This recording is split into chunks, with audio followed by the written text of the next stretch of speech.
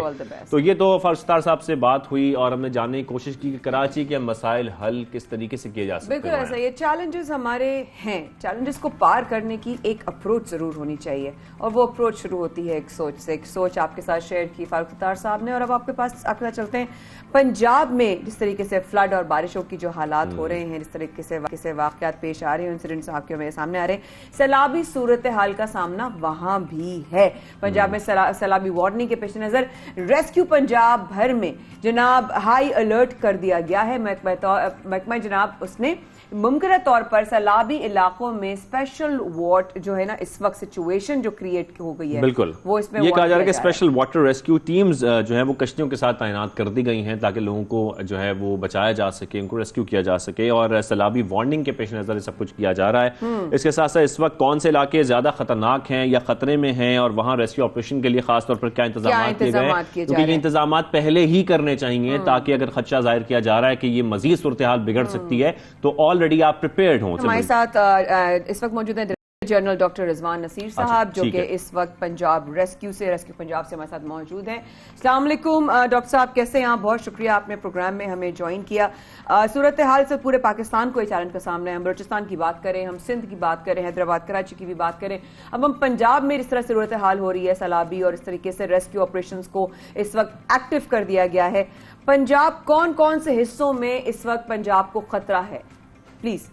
جی ہمارا آپ نے دیکھیں, میں اس وقت ڈی جی خان میں موجود ہوں. ڈی جی خان کے اندر جو ہمارا مین آپریشن ہے وہ توسا میں چل رہا ہے, اور ڈی جی خان کے کچھ ایریاز ہیں, اور اس کے بعد جو ہمارا ہے اگر آپ راجن پور کا ایریا دیکھیں تو اس میں رجحان ہے, اس میں آپ کا فاضل پور ہے, اس میں اسی طرح سے جام پور کا جو ایریا ہے, مختلف یہ جو بھی ایریا جو ہل ٹورنٹس ہیں, جو کوہ سلیمان کی بیلٹ ہے, وہاں سے جو آتے ہیں وہ انپریسیڈنٹڈ آئے ہیں. بہت بعد اس قسم کی اتنی اماؤنٹ میں اتنا پانی آنا واز دا چیلنج. جو اس میں پہلی بار آیا, جو پہلا اسپیل آئی تھنک سب نے بڑا اس کو لائٹلی لیا, ان کو ٹائملی اگر وارننگ بھی ملی, انہوں نے کہا کہ تو آتا ہی ہے ہر سال, اس طرح اس کو لائٹلی لیا گیا. تو اس کے بعد پھر سیکنڈ اسپیل میں آبویسلی بہت زیادہ لوگوں کو بھی اب سمجھ آ گئی تھی کہ ہمیں نکلنا ہے, اگر گورنمنٹ نے کہا ہے تو اس کے اوپر ہم نے پے کرنا ہے.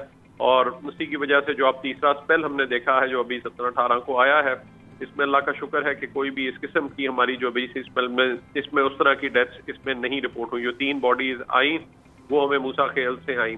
اوور آل اس وقت اگر ہم دیکھا جائے تو ہماری کوئی 27 ڈیتھ ڈی جی خان اور 4 یہاں پہ راجن پور کی تھی, تو تقریباً 31 اس ایریا میں جو ہے ڈیتھس ہوئی ہیں. اور اوور آل اگر دیکھیں مختلف وجوہات جو ہوئی, جو اگر اب جولائی سے جو پورا جون سے جولائی سے جو ہمارا مین اسپیل چلا اس سے اب تک کا دیکھا جائے تو 138 کے قریب جو ڈیتھس ہیں, جس میں کچھ گھر گرنے کی وجہ سے اسٹرکچرز کسی کے, اور یہ بتا رہا ہے. اس وقت جو میجر ہمارے آپریشن چل رہے ہیں وہ 2 چل رہے ہیں. ایک یہ ہل ٹورنٹس ہے کوہ سلیمان کے, اور دوسرا راوی کے اندر جب وارننگ آئی تھی تو اس کو بھی راوی کی وارننگ کے لیے بھی وہاں سے ہم نے پہلے سے جو ہے وہ ان کو ایویکویٹ کیا. میں رضوان صاحب آپ سے یہی جاننا چاہ رہا تھا کہ اس وقت دریاؤں کی جو سطح ہے پانی کی وہ بہت زیادہ بڑھ گئی ہے, آس پاس کے جو گاؤں ہیں ان کے خطرے بہت زیادہ بڑھ جاتے ہیں, اور ہم نے یہ سنا بھی ہے کہ وہاں کے گاؤں کچھ خالی بھی کرائے گئے ہیں اس وجہ سے. تھوڑا سا مجھے بتائیے گا کہ آس پاس کے جو علاقے ہیں ان کو خاص طور پر بچانے کے لیے کیا سٹیپس لیے جا رہے ہیں, کیا وہاں سے لوگوں کو منتقل کیا جا رہا ہے کسی محفوظ مقام پر, کیونکہ ظاہری بات ہے اگر بارشوں میں مزید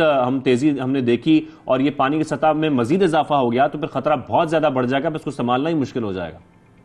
جی آپ کی بات یہ بالکل وجہ ہے, کیونکہ اس کے لیے جو ہے وہ جیسی میٹ سے وارننگ ایشو ہوئی اسی طرح سے پی ڈی ایم اے نے وارننگ دی, تو پھر ضلعی انتظامیہ اور ریسکیو نے مل کر ساری کی سارے لوگوں کو وہاں سے ایویکویٹ کروا لیا گیا. سو جو ایسے ولنریبل ایریاز تھے وہاں پہ سب کو ایویکویٹ کرا لیا گیا. جو مین آبویسلی جو سب سے بڑا ہمارا رسک یہ اگر ہم اس والی سائڈ پہ دیکھیں وہ ہل ٹورنٹس ہیں جو کہ انپریسیڈنٹڈ آئے ہیں. دریا ابھی تک دریاؤں کی جتنی کیپیسٹی ہے اس سے وہ کافی کم لیول کے اوپر چل رہے ہیں. وہی جو بھیٹ کے جو یا دریا کے بیڈ میں جو لوگ ہوتے ہیں ان کو وہاں سے نکلنے کو کہا جاتا ہے, وہ لوگ نکل گئے ہیں. انہوں نے کوئی ایسی کنسٹرکشن وہاں پہ ہوئی ہے ان کا تھوڑا سا ہے. مین ہمیں جو اس وقت سب سے بڑا چیلنج ہے وہ جو یہ انپریسیڈنٹڈ جو ایک بہت بڑی اماؤنٹ جو ہل ٹورنٹس کی ہے, جو پہاڑی علاقہ ہے پورا کوہ سلیمان کا, وہاں سے جو آئے ہیں, اور اس کی وجہ سے جو اس وقت یہ سارے علاقے جو سارے ڈوبے ہوئے ہیں, یہ ہمارا اس وقت سب سے بڑا